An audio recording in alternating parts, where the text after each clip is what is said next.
This is New Rural Virginia, reclaiming rural leadership through conversation featuring real voices, real issues from the heart of the Commonwealth.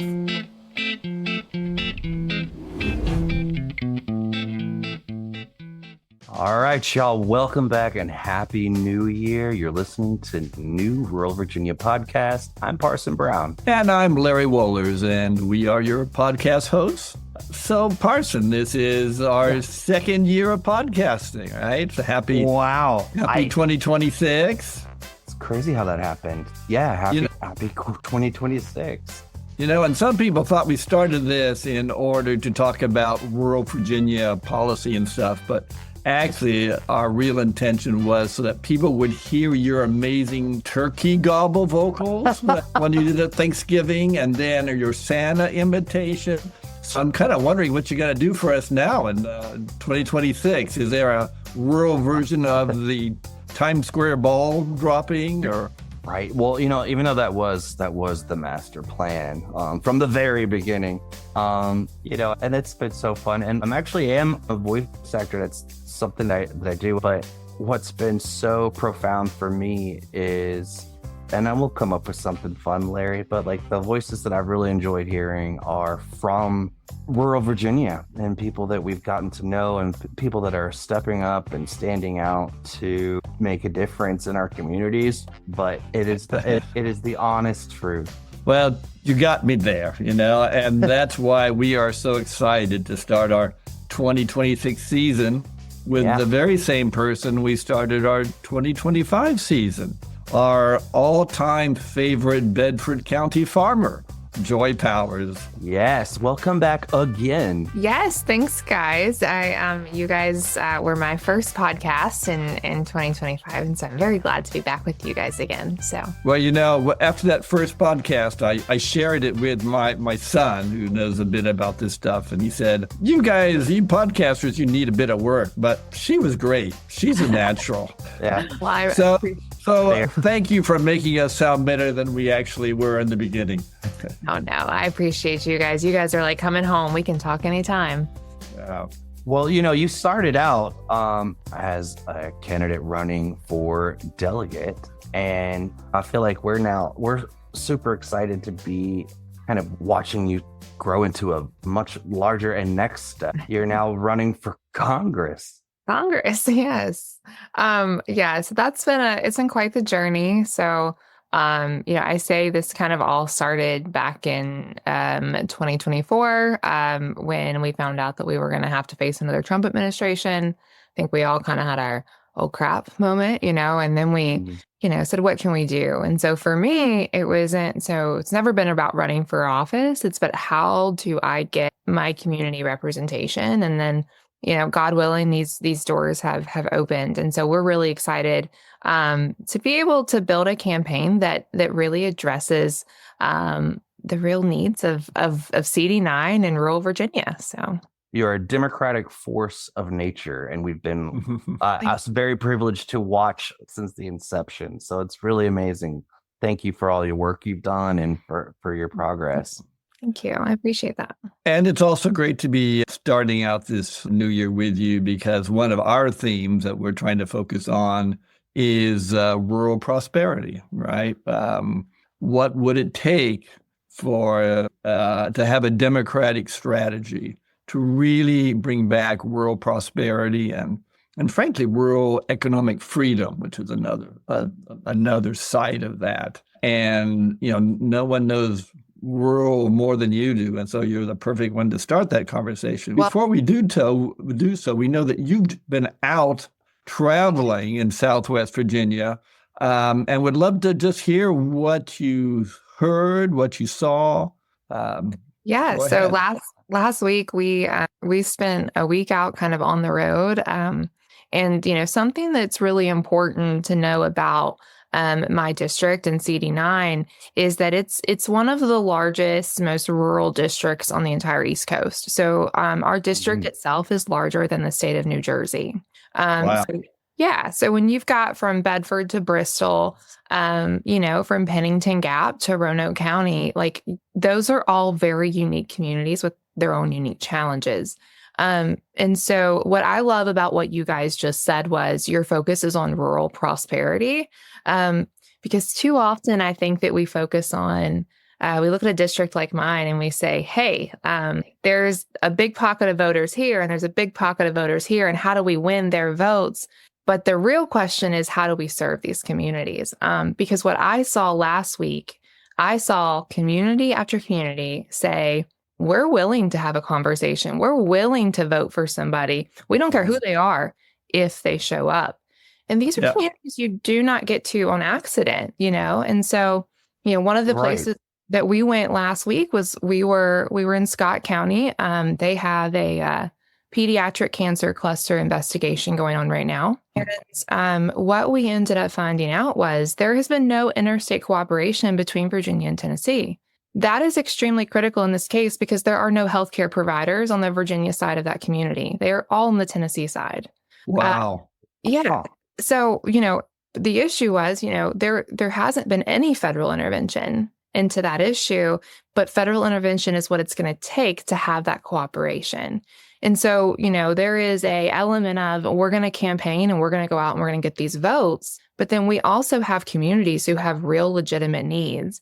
And so the morning after, we were in conversation with Senator Kane, Warner, and Congressman Griffith's field service offices about getting that addressed. And I think that's what it's going to take for Democrats is to really show up and not say, hey, how can we get your votes? People can see through that. They want to see them reflected in Democratic policy, and they want to see Democrats show up and work in their community. Yeah. Well, you know how we repeat and repeat that showing up is so important. And they call y'all the fighting ninth, they don't call y'all the fighting ninth for nothing, right? So. Right. And I think that's, it's so funny because I heard our Republican leader, Terry Kilgore, say the same thing last week, straight out of his mouth. He said, people don't know if they don't know you care if you don't show up, and I think that's the honest game that we have to have is what places have Republicans been showing up better than we have, and I think this conversation of rural prosperity is exactly where they've been showing up better. So following up on that, you're a farmer yourself. And if you think about what Congress can do or should be thinking about in terms of agricultural policy, right? I mean, we've been watching what's been happening where the Congress is basically funding 5 crops, subsidizing them to the point where people have to export them because they produce so much. And then the export market falls apart, and then we subsidize them some more because they can't sell them. And meanwhile, we are importing the tomatoes we eat from Mexico because no one's supporting the small farmers to do that. Do we need to tweak the Farm Bill, or do we need to revolutionize it? Okay, so or can we? I will say that the Farm Bill, I think, is first and foremost one of the most critical pieces of bipartisan legislation that we have. And as a farmer and as a Democrat, both of those things, we have to protect the Farm Bill. And so, is it a perfect piece of legislation? No. But, somebody's like, there's always the question, and we hear it from both sides of, do you separate SNAP from the Farm Bill? Do you separate? We cannot do that. As farmers, we can't do that. As Democrats, we can't do that. There is a loss there. And so really what we have to understand is that is our food security bill. Mm-hmm. So that is, essentially what provides our national security in the sense of food. And I think that that's a critical element that people don't understand is we have a very privileged consumer base in the sense of they don't have to know where their food comes from. Okay. And it's a struggle, but it's also, how much does the average American family have time to go out and be raising chickens in their backyard to slaughter mm-hmm. and then come in and fry for supper? No, mm-hmm. So how do we make this economy? And that's really what it is. How do we make this economy cohesive? And what we've seen from this administration and from this Congress is a fundamental change in the relationship between farmers and the federal government. And we've been kind of losing this battle for a long time. We talk about the Chinese investment into American agricultural and infrastructure. Mm-hmm. That was done with intention because the Chinese understand that agriculture is tied to national security. We didn't do that. And so instead, we almost say we don't want to invest in infrastructure. We want to import more Argentinian beef. We want to, open the Mexico market as fast as we can. These are all things that are fundamentally anti-American farmer.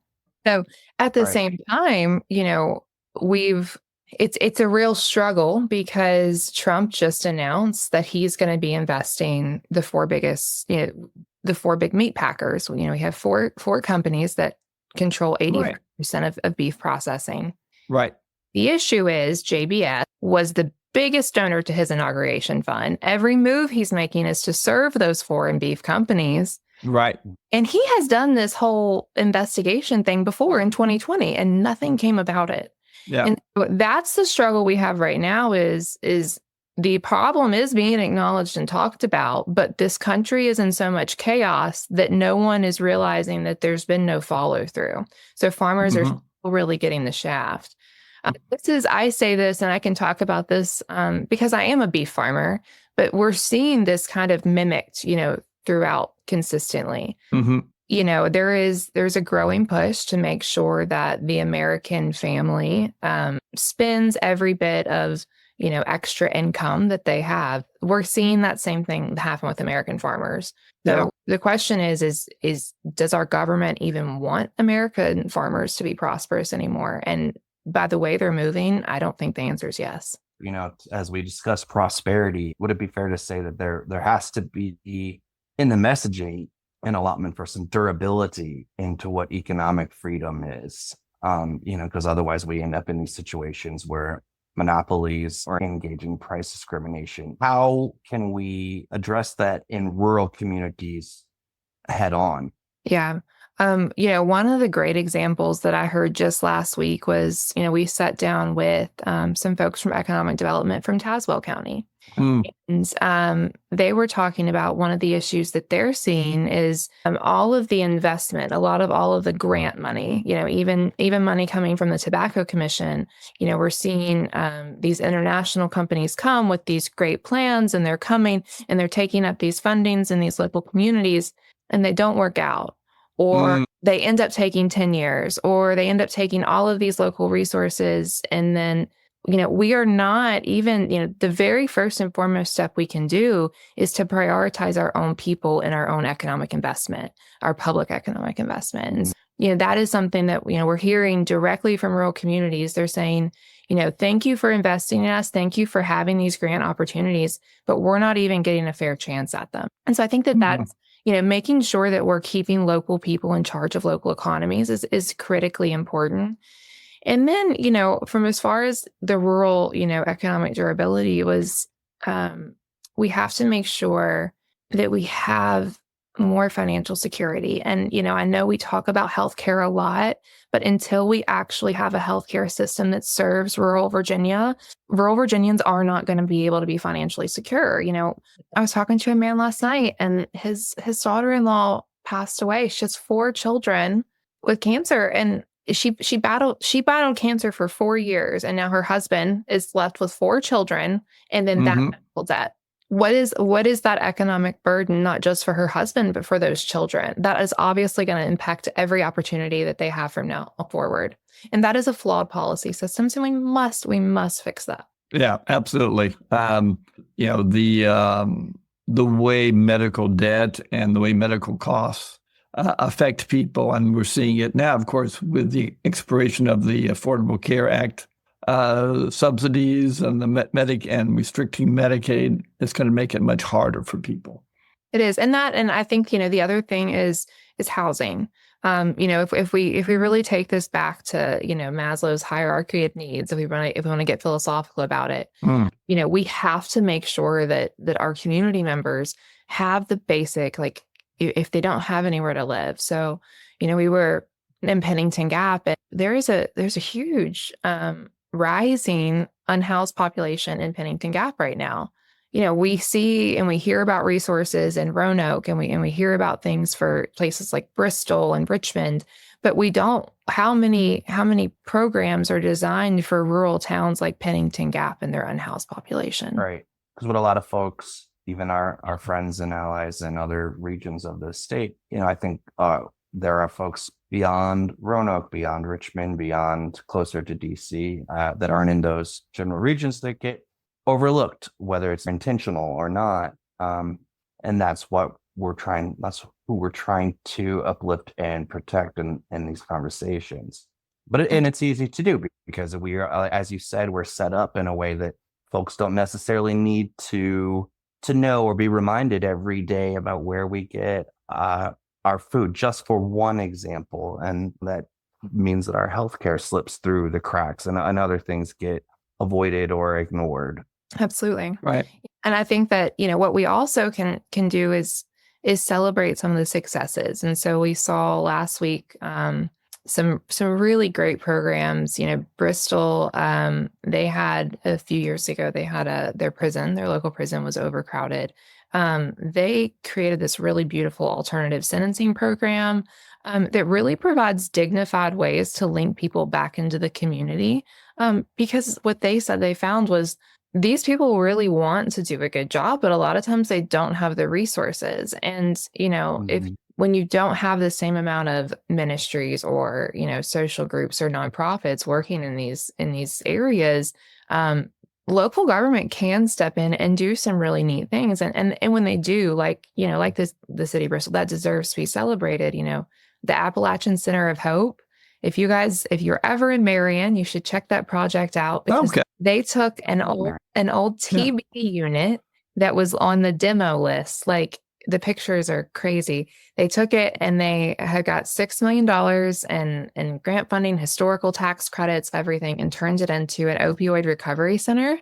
And so I think that is, it's been really cool to see that came because they got a community needs assessment that said that they had an infants born addicted to narcotics. Their rate was 6 times higher than the rest of the state. And so they saw that problem and they said, okay, what can we do? And they used the resources to find it. Now, what we're supposed to do is we're supposed to make sure, hopefully in Congress, is we're supposed to help facilitate and provide those opportunities. Interestingly enough, my opponent, Congressman Morgan Griffith, didn't sign a letter of support for that project. Really? So why? And so right.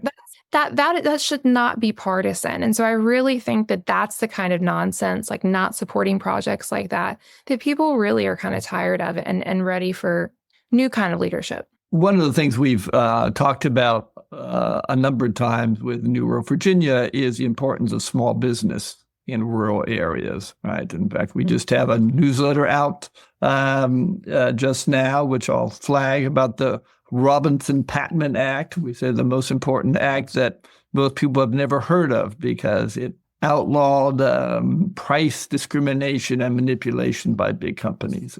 And then that fell apart. But we won't go there. Just asking you, what were you hearing from small business as you went around? Do people feel like they're being supported? What can we do to make a difference? So I do think that, to be honest, we heard some folks say we would rather be annexed to West Virginia or Tennessee just because they understand us better. Interesting. Yeah. And so I think that, and then they told me some of the conversations they'd had with officials in Richmond, and I don't know if I blame them, I think that, that acknowledging that we do have a gap there, there is, I jokingly told someone that maybe the best idea Winsome Earl Sears had was opening up a governor's office in Southwest Virginia. Because there is, if we're honest, there is a real disconnect. And that's our district is such a huge engine, not just for this state, but for this country. So how do we do a better job there? Then, of course, we also heard some concerns, and, we talked to small business owners who had to cancel over half of the inventory they were going to order for Christmas retail sales because of tariffs. And so, just that implication of how to go. And I think that there is a lot of, I think there's a lot of opportunity that we have to do a better job. But what that's going to take is us being willing, and I say us as Democrats, is to open up to where we failed, and not necessarily failed in policy. We've just really failed to stay in community with some of these businesses, with some of these industries. And what I'm really excited about is the fact that, this Saturday, we're going to enter a new era in Virginia. And another thing that I heard in Southwest Virginia is we attended the Southwest Virginia legislative breakfast that the Bristol Chamber of Commerce Yes. Great event. And the entire Republican delegation that represents this at the state level was there. And every single one of them spoke positively about Abigail Spanberger and this coming administration. Right. We're very excited. And to me, that showed something that I haven't seen. I kind of had a different experience, like running against Republicans at the state level. Right. Yes. So to hear that entire delegation say, you know what, we're really excited about her secretary picks. We're really excited about working with her. I forgot which one of them said. It said, we are not going to Richmond to yell at Democrats. That is not what we're there for. And if we do, we're doing the job wrong. And so I think that was, we need to make sure that we have this moment and that we capitalize on it. And because, I think that what we're seeing is Washington continue to betray the American people, the American values. And this is the moment we really can make change. But if we're not in the conversation, it's not going to happen. Yeah. Well, that's kind of what I was just to sort of play off of a thought you had a few moments ago. You described us like there's being a gap between our rural communities and other communities and our needs. It's perhaps a gap and also a gate in many circumstances. Would that be fair to say that there's also been folks that have stood as gatekeepers for what, to prevent, for lack of better word, Larry, prosperity in rural Virginia, to protect a certain message and prevent some connections that we really could and should be part of? Yeah, absolutely. So, one of the things that I always like to gently remind some of my Northern Virginia Democrat friends is how much money the GOP has invested into scaring these communities about the Democratic message and the Democratic agenda. There you go. And so, I'll be perfectly honest. Last week I said to somebody, it's really ironic that it feels like the farther southwest you go, sometimes the voting percentage get redder, because it's like when you're out on the road, the people get nicer. So true. That is. Yes, absolutely. So, and so that's why I'm like, I'll hear some and I'm like, no, don't talk about my people that way, So Yeah. how do we get in, I love these people. These are good people and values aren't good neighbors that, folks that would take the shirt off their back, literally. That's been my experience growing up as a rural Virginian. But then we find ourselves clashing on issues that just doesn't make a lot of sense that we should be arguing over. Exactly. Politically. Exactly. And I do think that now we're entering a really interesting time where a lot of that is going to be tested. When our neighbors say "Don't tread on me," they meant it. And so when we have, like you said, we're going to have a new governor and we're going to have a Democratic governor, which means that we could see our state be the next target of political attacks. What does that mean? What is it going to mean when ICE comes door to door in CD9? They don't want to go to Appalachia, Right. And so I think that that's a really interesting place that we're in right now is we're going to find ourselves on the same side of these issues with our neighbor. And I think that we're going to look around and be surprised as to who's standing with us. So let's imagine this time next year, you're in Congress and the Democrats control the House. What does that rural agenda look like for Democrats? What do you think, 3 or 4 big picture points? Yeah. So I think that everyone right now, I think we're at the point now we all agree we have to have universal health care. Mhm. And there's one really critical point, and I think that this is a point of an emergency. I'm sure we all saw the big rural healthcare package that the GOP told us that we should be clapping and celebrating that Virginia got. Every single bit of that funding is to transfer human care to telehealth. Mm, It is not in order. And so, my priority is keeping human care in our communities.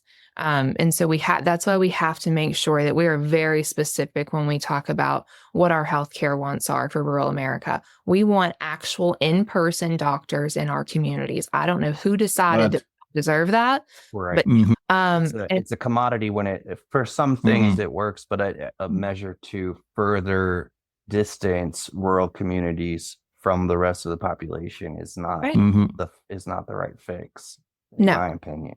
Yeah, yeah, absolutely. Absolutely. Second, I think that we have to look at some of the agricultural topics, like you said, and what that'll do is, that's going to boost local economies. So if we can keep, let's just say, regional meat processing here, I talk about that because we have the best feeder cattle in the country in South Mhm. Virginia. If we could actually get a premium, more of a premium for those cattle, get those processed here, what would that look like for our producers? What markets would that open up? That's how we bust up those monopolies. We have to actually invest in infrastructure. And then another thing, speaking of infrastructure, one thing that we saw consistently last week is we have to make sure that we are not shortchanging our schools and our public infrastructure in these rural communities. We're overburdening a lot of these, just thinking about even like the Bristol city schools. We're overburdening some of these schools. Tazewell has a school almost 100 years old. Bedford County, same situation. We're not asking these tax bases, we're not rewarding these tax bases in an adequate way. And then we're asking the same tax base to turn around and make these infrastructure investments. We've got to be better partners. Right. Yeah. No, and we feel Which they that can't afford to do. we feel that across the Commonwealth, not just in the ninth. And as we discussed, the potential of redistricting, rural is rural. And it's, Mhm. it's a, Yes. And we I need think to that's, value the people that value our people. Yeah. yes, yeah. And you brought up a good point. My district is not going to get less rural. It's going to get more. Right. And Right. that's, some people have really, I hate the terminology, the 10-1 map, because I think that the only people who really think that our best bet is 10-1 are people who haven't talked to the district they're considering the lose. Because no one there is happy with Morgan Griffith. No one there is happy with this current administration right now. But darn it, we're not even talking to him. I am. And so I really believe, and I'm going to tell everybody, like, we're pushing an 11-0 map in Virginia because that's the opportunity the Republicans have given us this year. That is what the voters are saying. Now, that means we have to invest. We have to work. And that's campaigning, but that's our job. You've been out there meeting the people, doing the work, even as you were in your campaign for delegate. So folks are talking about you, or I'm sure that Morgan Griffith is talking about you a little bit as well. He did answer a newspaper article about me. He did answer a quote. So I did. We were in conversation, and here's the thing. I think that Morgan Griffith is more worried than people think, because he came out with 2 pieces of information. And one was that he was going to co-sponsor the congressional stock trade ban, which is a little liberal of him. Then he even got a little more liberal and said that he was talking to the Trump administration about protecting the collective bargaining rights of correction officers. So, I think that that is the value in getting to push these guys and showing up and campaigning really, really hard, because I can guarantee you, if he did not have 2 Democrats running his district right now, he would not be out there making those moves. So And what is that other than encouraging folks to have conversations about issues that impact us all? exactly. So we're bringing him back into the fringe. We're pushing him. And that's why I said the Scott County pediatric cancer investigation, I did not reach out to him as a campaign move. That is something that he needs to be doing as this community's congressperson. And we'll be happy to help him do that. Exactly. Well, and the unfortunate reality is that because of all of the cuts to healthcare made by the Republicans in Congress last year, the state legislature is going to be forced to divert funds that could have gone to schools, for example, in order to shore up our healthcare system. Because without that, people will simply go without healthcare. So that's where the partnership between the federal and the state is so important. It is. It absolutely is. And I think that you really hit on something there is Virginia has to balance their budget. They have to figure out how to make all of this work. And I'm confident in our future governor Spanberger, and I'm confident in our Democratic legislators, but they're going to have their work cut out for them. Right. Well, and there's such a stigma that Democrats are incapable of being fiscally responsible. I think that's certainly something that, we need to smash that, get that idea. Well, I think this current administration has taken a shotgun to that theory, because they are completely, from ice to the ballroom, and freaking marble toilet seats, they are out of control. So are you working on a ballroom down in the 6th district? Ninth district, sorry. Oh gosh. No, not a ballroom for us. Maybe just a barn or two. How about that? Right. Y'all know there you how go. to go down. Yeah.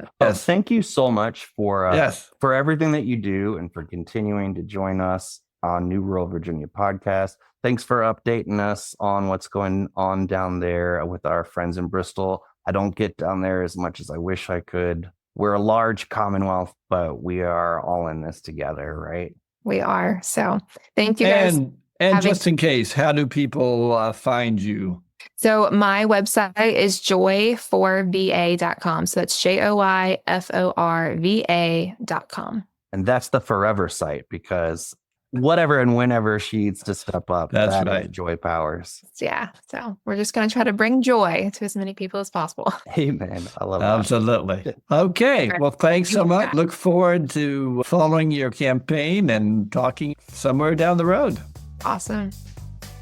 New Rural Virginia podcast, Conversations about Rural Virginia's Future, is a product of New Rural Virginia. Visit newruralva.org for more. Please like, share, subscribe, and follow us. We're available anywhere you get your audio. For deeper dives into the topics we cover, catch additional insights and stories on the Rural Angles Substack newsletter. This program is produced by Larry Wohlers and yours truly, Parson Brown. Thanks for listening. Stay tuned for the next episode.